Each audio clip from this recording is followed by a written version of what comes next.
Police force कुछ है ही नहीं। जो भाजपा तुष्टिकरण का हिंदुइज्म करती है, हम वो हिंदुत्व नहीं करते। भाई पुलिस ही नहीं, पूरा महाराष्ट्र के पुलिस फेलियर कितना जबरदस्त हुआ इस चीज़ों में। जिम्मेदारी लेते हुए डेफिनेटली उन्होंने राजीनामा देना चाहिए। जो अपना सरकार है ये पूरा अडानी का स्वान है, बॉम्बे बेचा जा रहा है, ये तो सच है। इन लोगों के हाथ में कुछ भी नहीं है, दिल्ली से सरकार चल रही है ऐसे लगता है। संविधान विरोधी है बोलो, या एक तरह से जनता विरोधी है, एक तरह से स्त्री विरोधी है, एक तरह से बेरोजगारी जो फैल रही है, बाकी सारी जो समस्या है हमारे आम जनता के लिए है। आम जनता से सारी की सारी मुंबई की ज़मीन किसी एक इंसान को एक प्रोजेक्ट के नाम पे दी जा रही है, ये बहुत ही गलत बात। सरकारी तिजोरी को लुटा कर वोट बैंक करने का इसलिए सारी इन्होंने योजना लाई हुई है। देखते हुए ऐसा लगता है कि ये टोटली इकोनॉमिकल फ्रंट पर भी बहुत बुरी तरह फेलियर हुए। Please subscribe and share SWA news.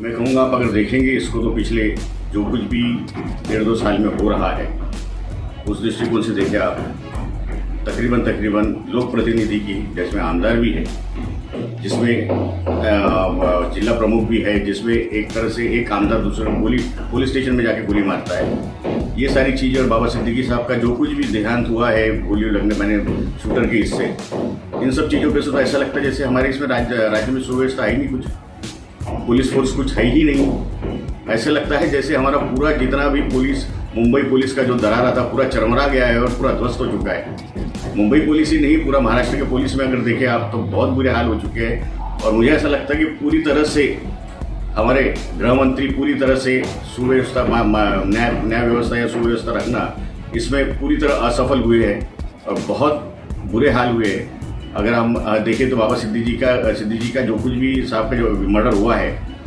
उसमें इंटेलिजेंस नहीं था क्या? इंटेलिजेंस फेलियर कितना ज़बरदस्त हुआ है इस चीज़ों में, अगर अपन सोच भी नहीं सकते। इस तरह की अगर हत्या होती है तो ये बहुत ही शर्मनाक बात है हमारे पुलिस खाते के लिए और हमारे गृह मंत्रालय के लिए, बहुत शर्मनाक बात है। तो यानी एक तरह से अगर इसकी जिम्मेदारी लेते हुए डेफिनेटली उन्होंने राजीनामा देना चाहिए।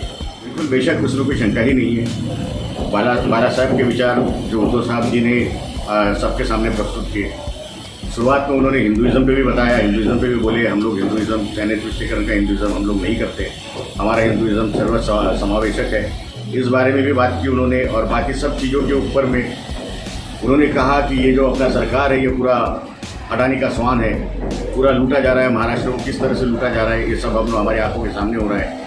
ये पपेट बन के काम कर रहे हैं, इसमें कोई शंका ही नहीं है। और एक तरह से यानी इन लोगों के हाथ में कुछ भी नहीं है, दिल्ली से सरकार चल रही है ऐसे लगता है। ऊर्जा तो बिल्कुल मैंने पूरी ऊर्जा लेकर आए हैं और ये इस सरकार को जो संविधान विरोधी है बोलो, या एक तरह से जनता विरोधी है, एक तरह से स्त्री विरोधी है, एक तरह से बेरोजगारी जो फैल रही है, बाकी सारी जो समस्या है हमारे आम जनता के लिए है। आम जनता से यानी जो रोजमर्रा की प्रॉब्लम्स फेस करते हैं उन सबको निस्तारण करने के लिए इनके तरफ से इनके पास कोई भी किसी भी तरह से यानी उपाय योजना नहीं है या कोई भी यानी इन लोगों ने पॉलिसीज बनाई हुई नहीं है। बस एक इलेक्शन में किसी तरह से इस सरकारी तिजोरी को लुटा कर वोट बैंक करने का इसलिए सारी इन्होंने योजना लाई हुई है और वो बहुत ही हमारे लिए घातक हो रहा है। आप जानते हैं कि हमारे ऊपर कितना कर्जा बढ़ चुका है। हमारे आज यानी सरकारी जो हमारे कर्मचारी है, बंधु है, उनका तक पेमेंट होने के लिए यानी बहुत तकलीफ वाली बात है। कितना कर्जा ले चुके हैं, बैंक बोलती है कि अभी इसके ज़्यादा कर्जा लेना नहीं, उन लोगों ने कर्जा दे नहीं सकते। अगले 2-3 महीने के बाद में पेमेंट होगा कि नहीं होगा गवर्नमेंट एम्प्लॉइज़ का, बहुत शंका वाली बात है। तो ये सब चीज़ें देखते हुए ऐसा लगता है कि ये टोटली इकोनॉमिकल फ्रंट पर भी बहुत बुरी तरह फेलियर हुए।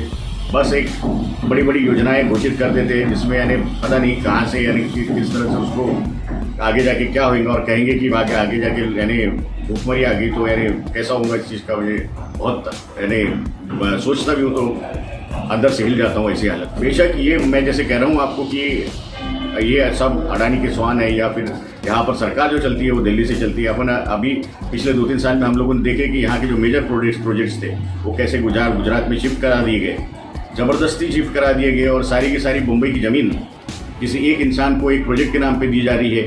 ये बहुत ही गलत बात है। धारावी समान अगर हम देखें तो बहुत सारे एरियाज ऐसी है जो धारावी के जैसे ही मैंने क्या कहते हैं कि डेवलपमेंट में उसका नेचर है, उसके बावजूद भी उनको पूरा नज़रअंदाज करते हुए सिर्फ धारावी के लिए किसी एक आदमी के लिए पूरी की पूरी ज़मीन लुटाई जा रही है, बॉम्बे बेचा जा रहा है, ये तो सच है। मैं सिर्फ इतना ही कहूँगा कि यानी लाडली बहन जो योजना है हमारे खुद मुख्य माननीय प्रधानमंत्री जी झारखंड में जाके इस योजना के बारे में उल्टा बोलते हैं, यहाँ आके उल्टा बोलते हैं, तो उनका जो कथन है जो है वही एक्चुअली स्वयं स्पष्ट है या फिर वही एक्सप्लेन कर देता हमको कि एग्जैक्टली इनके दिल में क्या है। ये सिर्फ और सिर्फ इलेक्शन के लिए लाई गई ये योजना है, इसका भविष्य क्या होगा ये हम बता नहीं सकते।